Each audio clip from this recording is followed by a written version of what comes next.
Bonjour à tous, j'espère que vous allez bien. C'est Antoine des Éditos. Je vais faire un post équipe de France. Voilà, c'est comme ça, c'est une discussion avec Thomas, parce qu'on discute très souvent ensemble de football, parce qu'on adore le foot, tous les deux.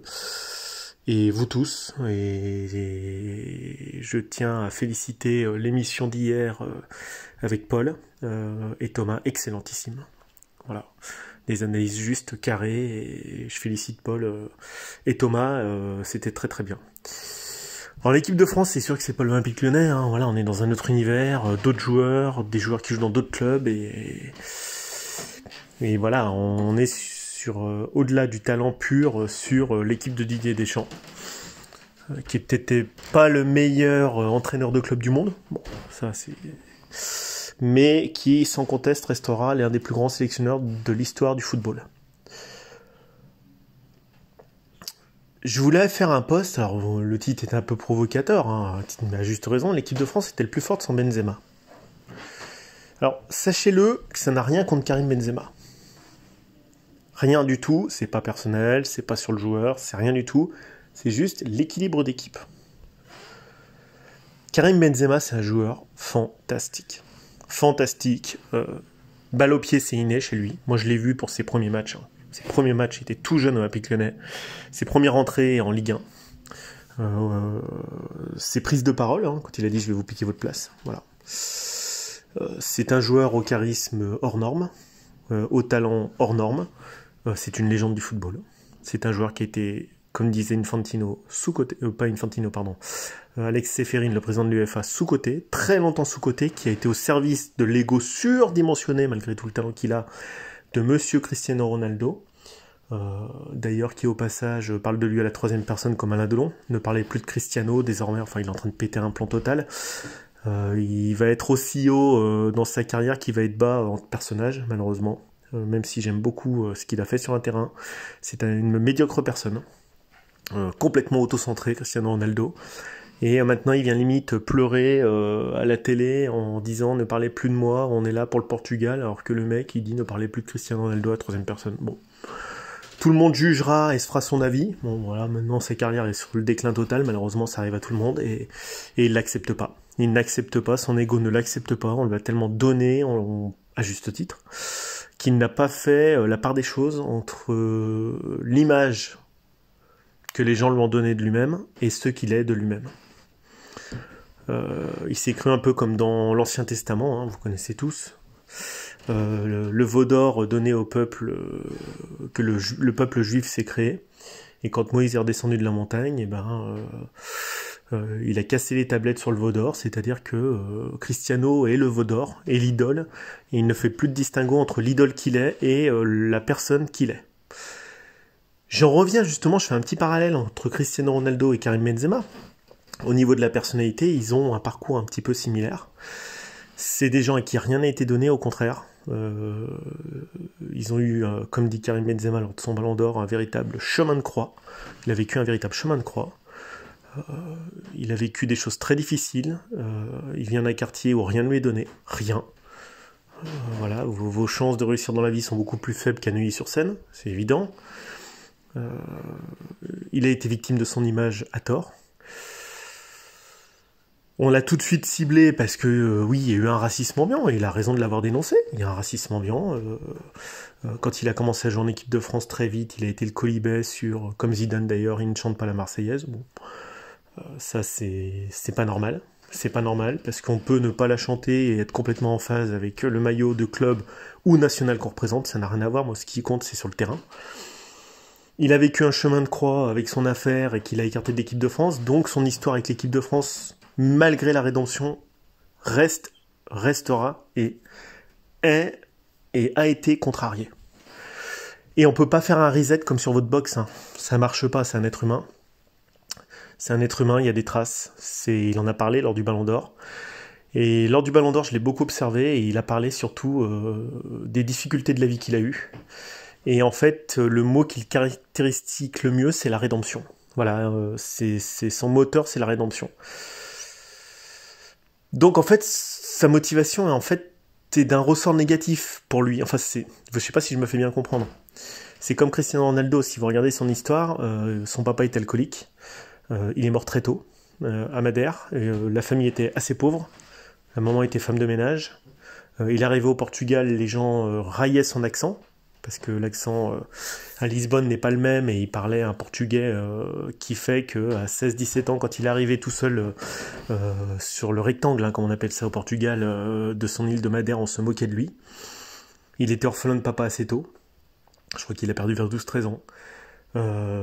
Et c'est quelqu'un qui a construit son identité comme Karim Benzema sur des cendres, sur du sable. Et malheureusement, ça enlève rien à ce qu'ils sont devenus et ce qu'ils sont. C'est difficile de se construire ainsi. Parce que le manque de repère initial, un qui vient d'un quartier difficile et qui sent le poids en fait sur ses épaules et qui a l'impression de toujours devoir en faire plus, quoi qu'il arrive, parce qu'il est jamais à la bonne place et que pendant 35 ans ou 36 ans on vous le fait comprendre, et ben c'est pareil pour Ronaldo. Donc en fait ils ont surjoué un rôle concrètement, malheureusement pour eux, hein, mais c'est même pas forcément de leur faute, c'est le déterminisme social. C'était jamais assez bien ce qu'il faisait, ce qu'il disait c'était jamais assez pour la France, c'était jamais assez pour le Portugal, c'est jamais assez bien. Donc ils ont en tiré une force, une motivation supplémentaire. Karim Benzema tout de suite, il a eu des rêves de grandeur au Real. Donc l'autre jour quand il vient présenter son ballon d'or, c'est par politesse. Hein. Je suis supporter de l'Olympique Lyonnais, c'est par politesse pour le président Aulas et Bernard Lacombe. Il a plus vraiment le sang lyonnais, ça fait quand même 13 ans qu'il joue au Real Madrid, il est plus madrilène aujourd'hui, et il adore Madrid, concrètement. Il a pas des mots extrêmement forts envers l'Olympique Lyonnais, hein. C'est pas vrai de dire l'inverse. Bon, mais il a fait sa carrière au Real Madrid, et honnêtement, il a fait 2 années chez nous, et très bien, et il a remporté un titre, mais il a fait ses débuts à l'OL. Son ballon d'or, c'est avec le Real Madrid. Ses plus belles performances, c'est avec le Real Madrid. Le fait qu'il soit le deuxième meilleur buteur derrière Cristiano Ronaldo de l'histoire, c'est au Real Madrid. Par contre, ce qu'il fait, c'est que la vie ne l'a pas épargné et que c'est un joueur qui a un spleen au fond de lui, comme Cristiano Ronaldo. C'est en lui, malheureusement, voilà, c'est la psychologie humaine et c'est triste. C'est triste et je sentis qu'avec le Ballon d'Or, en fait, quelque part, peut-être, il y a eu un relâchement psychologique parce que c'est vrai que c'est inespéré pour quelqu'un comme Ronaldo, ou même pour lui, enfin, de là où ils viennent, de là où on les a vus, qu'ils finissent avec un Ballon d'Or. C'est clair et net. C'est pas offert. Il n'a pas vécu dans le même quartier qu'Adrien Rabiot. Voilà, hein, pour vous faire simple. Ni l'un ni l'autre. Et il l'a dit, je me suis toujours battu, j'y ai toujours cru. Même quand j'ai été enterré en équipe de France, voilà. Et c'est vrai qu'au fond, moi je suis Karim Benzema, j'aurais toujours une dent contre Didier Deschamps, Le Gret et l'équipe de France. Toujours. Ce qui fait que c'est pas la même personne dans son club et en équipe nationale. Il peut pas avoir un engagement illimité pour l'équipe de France et un amour illimité pour l'équipe de France. C'est pas possible. Il y a un passif et on peut pas l'effacer. Alors j'explique pas le pourquoi du comment, tout le monde connaît l'affaire. C'est quelqu'un qui a dû se construire tout le temps dans la difficulté. Au Real, il a été contesté au début. En équipe de France, il a été écarté. Voilà. Donc vous vous retrouvez aujourd'hui avec un joueur au sommet de son art, mais un joueur qui est blessé depuis 2 mois. Et qui rêvait de jouer enfin la Coupe du Monde avec la France, mais qui a une décompression psychologique suite à son Ballon d'Or, qui est quelque chose de quasiment inaccessible pour 99,9% des joueurs professionnels. Il l'a eu. Il a gagné 5 Ligues des Champions. Mais finalement, c'était peut-être le combat de trop, la Coupe du Monde, parce qu'on peut pas jouer sur tous les tableaux. C'est pas possible. Donc la décompression psychologique dans la tête, elle paye sur le corps. In fine, il savait qu'il avait le Ballon d'Or, et s'il y a 5 ans, on lui avait dit qu'il avait le Ballon d'Or, il n'y aurait jamais cru.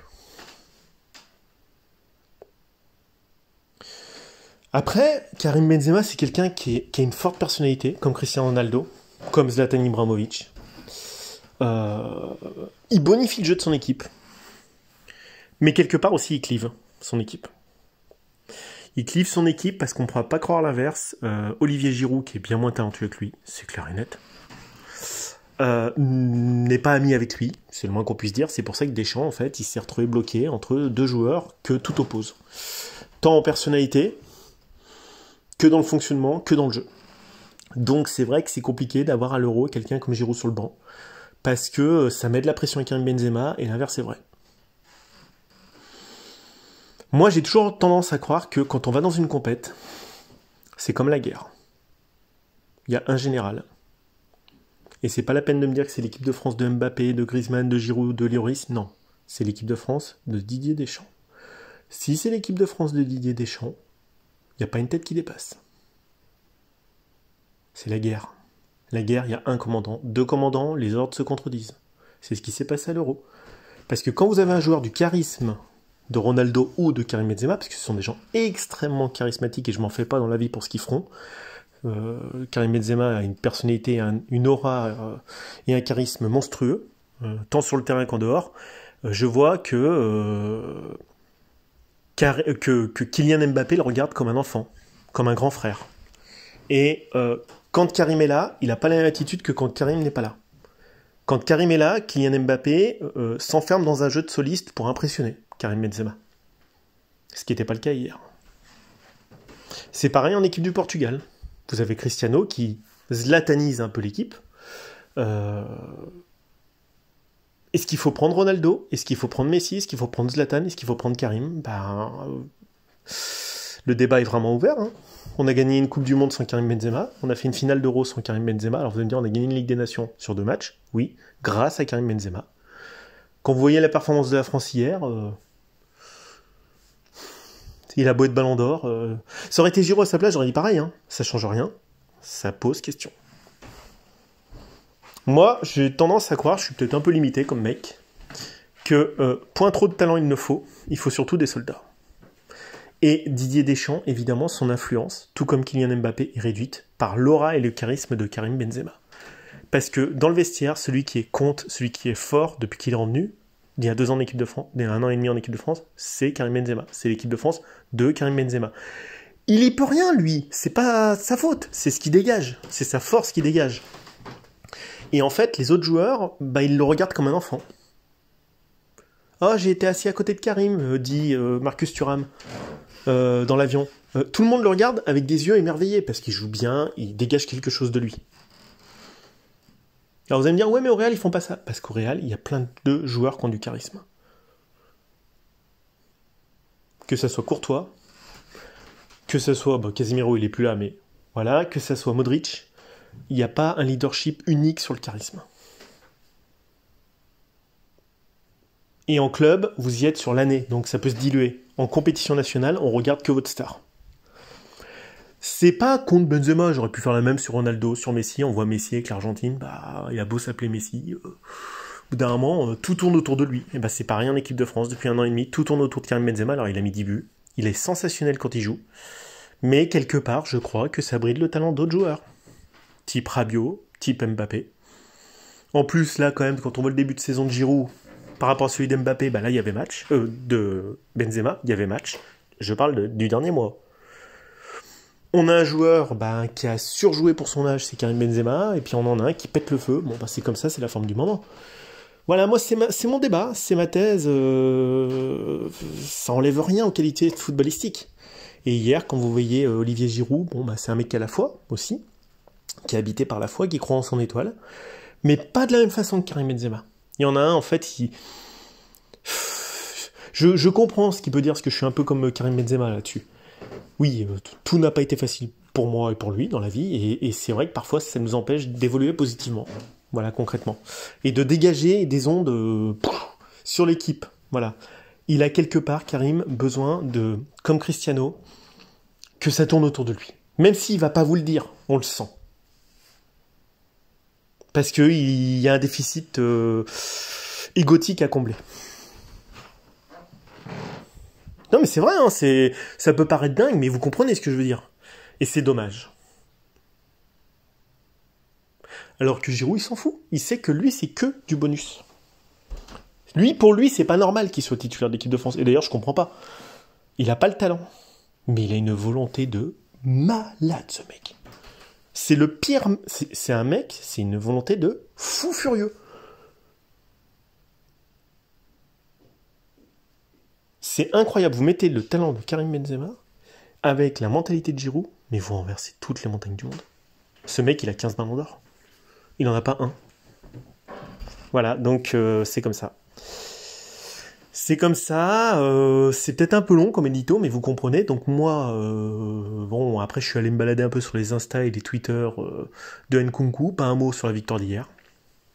Pogba pareil, il fait de la pub pour Pepsi. Karim Benzema, bon bah, il a dit allez les Bleus l'autre jour. Je pense que la déception est immense, pas un mot pour l'équipe de France. Bon, ben Kanté, bon lui il y va pas sur les réseaux. Donc, depuis 2019 il a rien posté. Par contre, il y en a un, Presnel Kipembe, une photo de l'équipe, bravo les mecs, je suis avec vous, je suis à fond derrière vous. Voilà, donc ça en dit long aussi hein, sur ce qui habite les joueurs. Je pense que Karim est quelque part un individualiste. On a, oh là là, ce que j'ai pas dit. Ouh, oui, il a besoin de reconnaissance, plus que d'autres. Et au final, bah, quand il joue, même s'il dit qu'il joue pour l'équipe, qu'il fait des passes, machin et tout, c'est quand même un individualiste. Voilà. Comme Cristiano. Si demain Cristiano vous n'avez pas la Coupe du Monde, il va pas dire allez les mecs, je suis à fond derrière vous. Non, il le fera pas. Et pourtant il est capitaine, il est meilleur buteur de l'histoire de toutes les sélections. C'est comme ils sont les gens, c'est tout. C'est pas un jugement, c'est comme ils sont. Et honnêtement, moi j'ai tendance à croire que Deschamps c'est un parfait adjudant pour aller bastonner avec des GI partout sur toute la planète. C'est un lui dans l'armée, il aurait fait une putain de carrière Deschamps. Et là, pourquoi l'équipe de France est dangereuse? Parce qu'ils viennent pas avec le sifflard, parce qu'on a entendu Kingsley Coman et Karim Benzema à l'Euro 2021, ça a été, quand on regarde poste par poste, on est les meilleurs. C'est textuellement ce qu'a dit Coman pour l'équipe en attaque, et c'est Benzema qui l'a dit pour le reste de l'équipe. Il a dit on a les meilleurs. Sauf qu'on a eu une suffisance de 10 minutes contre la Suisse qui nous a défoncé, parce que la Suisse est suffisamment bonne. Si vous relâchez un tout petit peu, c'est mort. Quand vous voyez l'équipe de France hier, il n'y a pas de suffisance. Le match, il n'est pas gagné à l'avance. Avec Giroud, il n'y a jamais de suffisance. C'est jamais gagné à l'avance. Pourquoi? Parce que c'est un mec qui a commencé à 25 ans en équipe de France, qui a joué à Grenoble, qui a joué à Montpellier, qui est allé à Arsenal, qui est allé à Chelsea, qui est allé à Milan, qui est recordman de buts en équipe de France. Mais c'est pas normal. Parce que le mec, il a la foi en lui, il a la foi, tout court, quelle que soit sa religion, hein, attention. Mais il est habité, ce mec. Il est habité par son étoile. C'est positif. Si vous mettez la même foi et le fait d'être habité chez Karim Benzema, mais c'est 15 ballons, il a 10 ballons d'or, le mec. Je pense qu'il doute au fond. Karim, il a toujours besoin de se prouver et de prouver au monde. Et ça fait chier. Moi, ça me fait chier pour lui, je vous le dis. Ça me fait chier. Le besoin de rédemption qu'il habite, ça fait chier parce qu'il en fait trop, il surjoue et tout ça, et c'est l'individualisme. Et même s'ils sont fous, alors j'entends déjà dire ouais mais non, il parle toujours de collectif, il parle de jouer pour l'équipe, pour le groupe, au final pour lui. Parce que son discours du Ballon d'Or, j'ai été déçu. Je vous le dis, hein, c'est un rêve de gamin, machin et tout. J'ai pas entendu le mot collectif. J'ai entendu merci l'OL, merci Monsieur Pérez, mais j'ai pas entendu c'est grâce à mes coéquipiers. J'ai pas entendu tout ça. Je l'ai pas entendu. Je sentais un aboutissement de sa vie, et c'est magnifique. Mais j'ai compris ses motivations. C'est une rédemption, ce Ballon d'Or. À celui qui a été ostracisé et banni. Et c'est triste, mais c'est vrai. Donc, moi, quand on part en compète très loin, je préfère avoir des gens moins forts, et qui sont dans un esprit de conquête, avec le couteau entre les dents comme les bolcheviks, et qui vont rien lâcher, qui soient talentueux comme Mbappé, ou qui soient moins talentueux comme Giroud. Et c'est avec ces mecs que vous allez au bout. Moi, je suis désolé, Ronaldo, comment voulez-vous que le Portugal se prépare avec l'état d'esprit où il est, sa résiliation de contrat, son boulard? Mais pour moi, je suis le sélectionneur portugais. Monsieur Santos, Fernando Santos, je l'exclus. Pour moi, il est exclu. Parce que l'équipe, elle est plombée par son... Karim, rien à voir avec Karim. Karim, c'est une blessure. Il pouvait jouer, il n'y a pas de souci. Je pense qu'on aurait été moins performant, néanmoins. Mais quand je vois Ronaldo, son attitude, pour moi, il est exclu de la compète. Pour moi, il doit partir de l'équipe.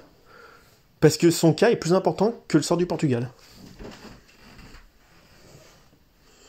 Et j'avais dit à Thomas, tu vas voir Giroud, cette année, il n'est pas là pour rigoler. Quand je vois ce qu'il fait avec Milan, quand je vois où il en est, quand je vois son discours hier, le mec, on a l'impression que c'est Jésus qui marche sur l'eau, quoi.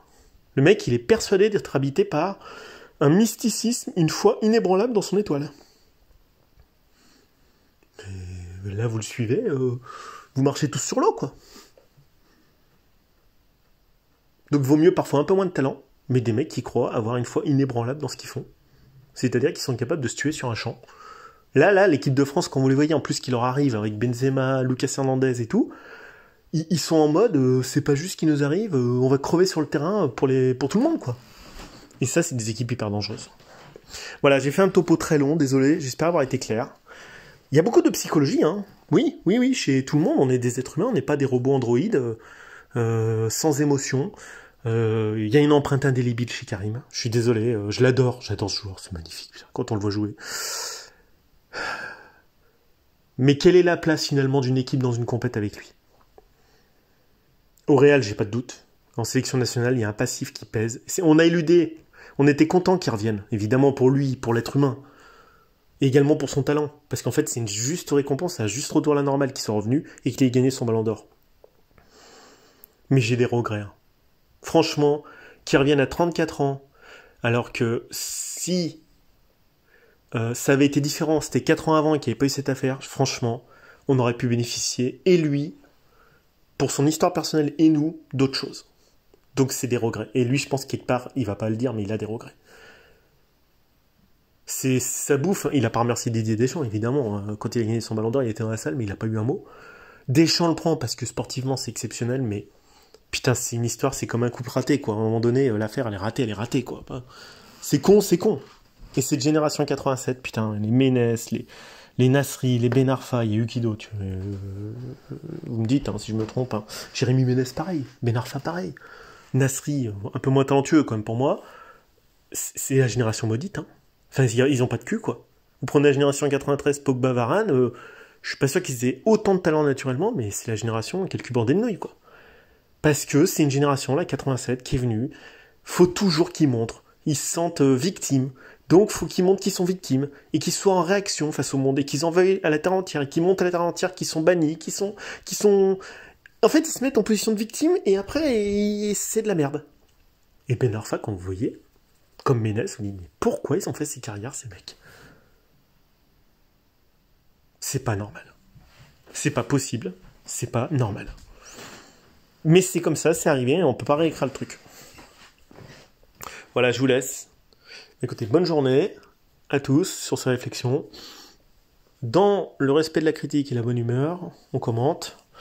C'est un point de vue, vous le partagez pas, mais moi c'est mon point de vue. Je pense que l'équipe est me paraît plus équilibrée en tant que groupe, parce que Deschamps, s'il y a un truc qui compte, alors les journalistes de l'équipe disent aussi, ouais, mais Deschamps, il se renie sur ses principes, machin et tout. Deschamps, ce qui compte pour lui, c'est l'unité du groupe. Un groupe uni, c'est comme une cavalerie ou une infanterie ou un groupe de soldats unis. Et un seul chef, le coach. C'est sa conception du football et il ne la reniera jamais. Voilà. Bonne journée à tous.